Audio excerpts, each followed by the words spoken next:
यार अगर तुम एक प्री मेडिकल स्टूडेंट हो और तुम्हें फैमिली और दोस्त ये बात कहते रहते हैं कि अगर तुम डॉक्टर ना बने तो फिर क्या फायदा, लेकिन तुम्हें अंदर से एक ऐसी गट फीलिंग आती है कि अगर मैं कंप्यूटर साइंस वाली साइड या इस टेक्नोलॉजी वाली साइड आया तो यहाँ पर मुझे बहुत ज्यादा मजा आएगा। लेकिन अब तुम इस चीज को लेकर कंफ्यूज हो कि अगर मैं इस साइड पर आ गया तो मैं कैसे करूंगा, क्योंकि अभी तक तो मैं मेडिकल में था या मैं प्री इंजीनियरिंग में था। अब डेवलपमेंट में अगर आया या कंप्यूटर साइंस वाली साइड आया तो मुझे क्या क्या चैलेंजेस आएंगे और उन चैलेंजेस के सॉल्यूशंस क्या होंगे, प्लस उन्हीं के साथ मैं आपको अपना पर्सनल पॉइंट ऑफ व्यू भी बता रहा हूँ। ये सारी चीजें हम इस वीडियो के अंदर डिस्कस करने वाले हैं। तो अस्सलाम वालेकुम everyone, I am Saum Baloch and let's start the video. सबसे पहला क्वेश्चन जो माइंड में आता है वो यही है कि क्या मेडिकल से या प्री इंजीनियरिंग से कंप्यूटर साइंस में ट्रांजिशन करना इजी है, पॉसिबल है या नहीं है। एक चीज अपने माइंड को यहाँ पर क्लियर कट बता दो कि हाँ ये बिल्कुल पॉसिबल है। देखो तुम्हें इस चीज से कोई भी नहीं रोकेगा कि अगर तुम एक फील्ड से दूसरी फील्ड के अंदर स्विच करना चाहो, क्योंकि ये हर किसी का अपना राइट है। और इसके अलावा भी अगर हम देखें तो ऐसी बीसियों एग्जांपल्स हैं जहां पर बहुत से लोगों ने एक करियर छोड़कर दूसरा करियर ज्वाइन किया सिर्फ इसी वजह से कि उन्हें वहां पर बहुत ज्यादा मजा आ रहा था और वो उस चीज को ज्वाइन करना चाहते थे फिर, और उन्होंने उसे ज्वाइन किया और वो उसमें सक्सेसफुल भी हुए। तो इसी तरह अगर आपको भी कोडिंग के अंदर मजा आता है और आप चाहते हो कि मैं इस साइड आऊं तो कंप्यूटर साइंस आपके लिए ही है। इस फील्ड के अंदर आओ और इसके अंदर कुछ ना कुछ अच्छा करो।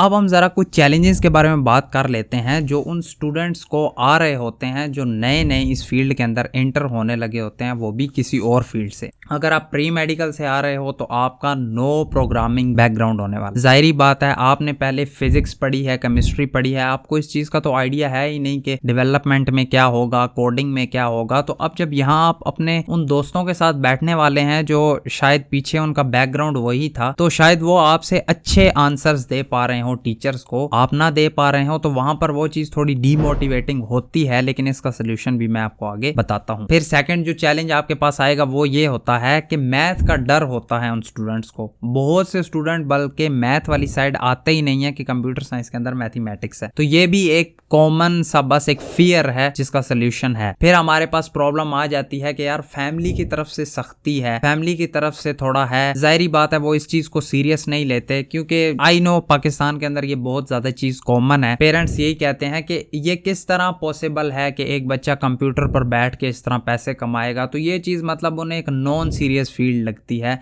उन्हें यही चीज ज्यादा पसंद आती है कि कोई सरकारी जॉब कर ले, कोई डॉक्टर बन जाए या इंजीनियर बन जाए। तो इसका भी सोल्यूशन देखते हैं। फिर हमारे पास आ जाती है प्रॉब्लम हमारा सेल्फ डाउट कि यार मुझे सेल्फ डाउट बहुत ज़्यादा है कि एक मेरा दोस्त MBBS की प्रिपरेशन कर रहा है, एक फार्मेसी के लिए ट्राई कर रहा है और मैं इस साइड जाना चाह रहा हूँ। क्या मैं ये ठीक फैसला ले रहा हूँ या गलत। अब अगर हम इनके सॉल्यूशंस को देखते जाएं तो सबसे पहले हमने बात की थी कि यार प्रॉब्लम आता है कि नॉन प्रोग्रामिंग बैकग्राउंड है। देखो वेरी सिंपल है। स्टार्टिंग में जाहिर बात है जो भी चीज आप सीखने लगे होते हो आपको मुश्किल तो आएगी, आपको ये चीज फेस भी करनी पड़ेगी कि यार मेरे साथ वाले टीचर्स को रिप्लाई देते हैं, उन्हें रिस्पॉन्स करते हैं, लेकिन मैं नहीं कर पाता। इस चीज को आपने दूर किस तरह से करना है, आपके पास जो लैंग्वेजेस हैं कोई ना कोई एक लैंग्वेज आपको उठानी पड़ेगी। अगर यूनिवर्सिटी C++ करवा रही है तो वही उठा लो, अगर जावा करवा रही है तो वही उठा लो। अब उस लैंग्वेज के सबसे पहले आपने अपने फंडामेंटल्स स्ट्रॉन्ग करने हैं। जब आप फंडामेंटल्स को बहुत ही ज्यादा स्ट्रॉन्ग कर लोगे तो उसके बाद नेक्स्ट स्टेप हमारे पास आएगा कि हम यूनिवर्सिटी के साथ अब मिलने लग जाएंगे। फिर हमने क्या करना है कि जो सब्जेक्ट हमें यूनिवर्सिटी पढ़ाएगी हम उस सब्जेक्ट को स्ट्रॉन्ग करेंगे। अगर वो हमें ऑब्जेक्ट ओरिएंटेड प्रोग्रामिंग बताएगी तो हम उसको स्ट्रॉन्ग कर लेंगे। अगर वो हमें डाटा स्ट्रक्चर सिखा रहे होंगे तो हम उसको स्ट्रॉन्ग कर लेंगे। इसी तरह अब उसके बाद स्टूडेंट्स कहते हैं जी मैथ का मेरे अंदर बहुत ज्यादा डर है, मैथ मेरे से कैसे होगी, मैं क्या करूंगा। तो देखो मैथ वेरी सिंपल चीज है, ठीक है। वही जो सेकंड ईयर में आपने मैथ की, बल्कि आप अगर प्री मेडिकल से हो तो आपने मैट्रिक में की होगी, वही कुछ हमारे पास आगे सेकंड ईयर में चलता है और वही कुछ आगे यूनिवर्सिटी में चलता है। हमने जो डेरिवेटिव इंटीग्रेशन सेकंड ईयर के अंदर पक्के किए थे उन्हीं ने ही यूनिवर्सिटी में भी हमारे A ग्रेड दिलवाए हैं। चाहे कैलकुलस थी, चाहे हमारे पास ट्रिग्नोमेट्री थी, चाहे अलजेब्रा थी, चाहे हमारे पास प्रोबेबिलिटी एंड स्टैटिस्टिक्स थी, इन सारी चीजों के अंदर वही चीजें घूम फिरा कर आ रही होती होती हैं। अगर उसके अलावा भी आप कहते हो मैंने सेकंड ईयर में तो वैसे नहीं की, मैंने मैट्रिक में भी नहीं की, तो मैं आपको एक यूट्यूब से चैनल रिकमेंड करता हूं, पाकिस्तान का ही जो है इल्म की दुनिया, उसके अंदर डॉक्टर नवीद जाफर पढ़ाते हैं, जिन्होंने कुछ ऐसे इंटीग्रेशन के रूल्स बताए थे जो मैंने अपने टाइम में पक्के किए थे। उसके बाद मेरा यूनिवर्सिटी मुझे नहीं रोक सकी ये ग्रेड लेकर आने से, क्योंकि वो ऐसे रूल्स हैं जो अगर आप सीख लोगे तो उसके बाद आपको कोई भी मसला नहीं आने वाला। आपने प्रोग्रामिंग के फंडामेंटल्स भी इसी तरह पक्के करने हैं कि अगर एक लाइन की समझ नहीं आ रही तो मैं नेक्स्ट लाइन के ऊपर नहीं जाऊंगा। इसी तरह आप मैथमेटिक्स को करोगे कि अगर मुझे एक लाइन नहीं आ रही तो मैं अगली लाइन पे नहीं जाऊंगा।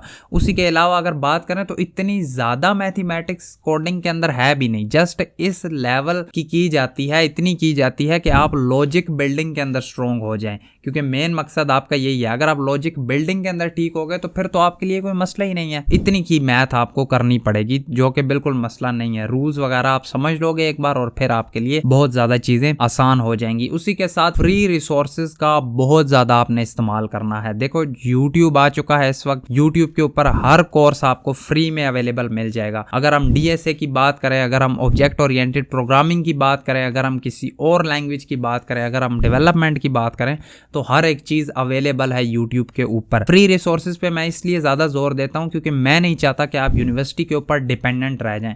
देखो जब अगर आप यूनिवर्सिटी के ऊपर डिपेंडेंट रह गए तो यूनिवर्सिटी हमेशा आपको ABC सिखाती है, A to Z तक ही आपने खुद लेकर जानी होती है। यहाँ पर आपने अपना फोकस करना है कि यार यूनिवर्सिटी मुझे इस सेमेस्टर में जो सब्जेक्ट्स पढ़ा रही है, ये जो सब्जेक्ट्स हैं इनमें से कौन कौन सा ऐसा सब्जेक्ट है जो मेरा आगे जॉब के लिए बहुत ज्यादा इंपॉर्टेंट है। फिर इसके बाद क्या करना है, जब आप कोर्सेज वगैरह कर रहे हो साथ साथ, तो आपको बहुत ज्यादा चीजें स्ट्रॉन्ग होने वाली हैं। उसके साथ एक चीज और करते जाना कि कम्युनिटीज को जरूर ज्वाइन करना, क्योंकि अगर आप प्री मेडिकल बैकग्राउंड से हो तो यहाँ पर मैं आपको एक पॉइंट दूंगा कि चीजों को साथ साथ स्ट्रॉन्ग तो करते जा रहे हो, कम्युनिटीज को भी ज्वाइन कर लेना। कम्युनिटीज को इसलिए ज्वाइन करना कि आपको पता चल सके कि जो कंप्यूटर साइंस के स्टूडेंट्स हैं वो किस तरह से चीजों को लेकर चल रहे हैं, और मैं एक जो नॉन बैकग्राउंड से आया हूं, मैंने चीजों को किस तरह लेकर चलना है। जिस तरह से वो करेंगे उस तरह से आपने चीजों को फॉलो करने की कोशिश करनी है। इससे आपका सर्कल भी बढ़ेगा और आपको बहुत सारी चीजें अपने दोस्तों से भी सीखने को मिल रही होंगी। अब अगर हम जॉब अपॉर्चुनिटीज की बात करते जाएं तो यहाँ पर मैं आपको एक प्लस पॉइंट बताता हूँ इस फील्ड का, कि यहाँ पर लिमिटलेस जॉब्स होती हैं। अगर आपको वेबसाइट बनाना पसंद है तो आप एक सक्सेसफुल वेब डेवलपर बन सकते हैं। अगर आपको ऐप बनाना पसंद है तो आप एक सक्सेसफुल ऐप डेवलपर बन सकते हैं। अगर आपको डाटा के साथ काम करने में क्रेज आता है तो आप एक डाटा साइंटिस्ट भी बन सकते हैं। इसी तरह आप मशीन लर्निंग, AI, ये सारी चीजें भी सीख सकते हैं। अगर सबसे मजे की बात बताता जाऊं तो आप घर बैठे फ्रीलांसिंग कर सकते हैं।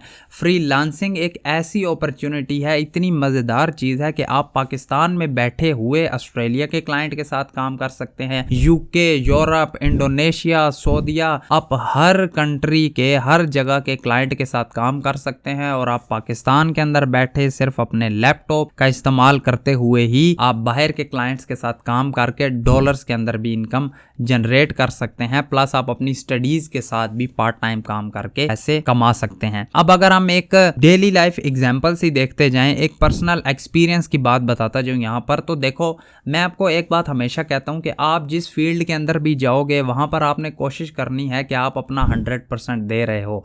चाहे आप ठेला लगाते हो तो कोशिश करो कि यार ये जो ठेला मैं बनाऊंगा ये ऐसा होगा कि और इस तरह का किसी का नहीं होगा, मतलब इतना मैं इसमें 100% दूंगा और इसे सबसे अलग और सबसे निराला बनाकर दिखाऊंगा। तो यही काम आपको मैं कहता हूं कि आपने अपनी फील्ड के अंदर करना होता है। अगर आप मेडिकल में हो और आपको मेडिकल में वो इंटरेस्ट ही नहीं आ रहा, तो आपको क्या लगता है कि आप उस तरह से 1% में आ पाओगे? क्या आप उस तरह से इस फील्ड के अंदर एक्सेल कर पाओगे? जाहिर बात है नहीं कर पाओगे, आप पीछे रह जाओगे। और उसी के साथ आप कहते हो कि मुझे कोडिंग के अंदर बहुत ज्यादा मजा आता है, मैं करूंगा तो मैं इसमें बहुत ज्यादा अच्छा कर पाऊंगा, तो फिर आपको इस फील्ड के अंदर आना चाहिए। क्योंकि अगर आपको मजा आ रहा है करने में तो जाहिर बात है आप अपना बेस्ट टाइम, आप अपना एक्स्ट्रा टाइम सब कुछ इसी को देने वाले हो, जो कि आपको फिर 1% तक लेकर आएगा। फिर हमने आगे अपनी जॉब करनी है उसी चीज के ऊपर। अगर हम कोडिंग में आते हैं, हमें पसंद आती है, तो हम उसमें कल को अपनी जॉब इजीली कर पाएंगे। अगर हम किसी और फील्ड के अंदर हैं, हमें मजा ही नहीं आ रहा पढ़ने में, फिर हम उस जॉब में क्या मजा आएगा? क्योंकि देखो हमने अपनी सारी लाइफ आगे उसी फील्ड में उसी का इस्तेमाल करते हुए अपनी जॉब में इंप्लीमेंट वो चीजें करते हुए जॉब करनी है। तो अगर हमें उन चीजों में मजा ही नहीं आ रहा तो हमें जॉब में भी मजा नहीं आएगा। तो हमने अपनी ओवरऑल लाइफ को भी देखना है।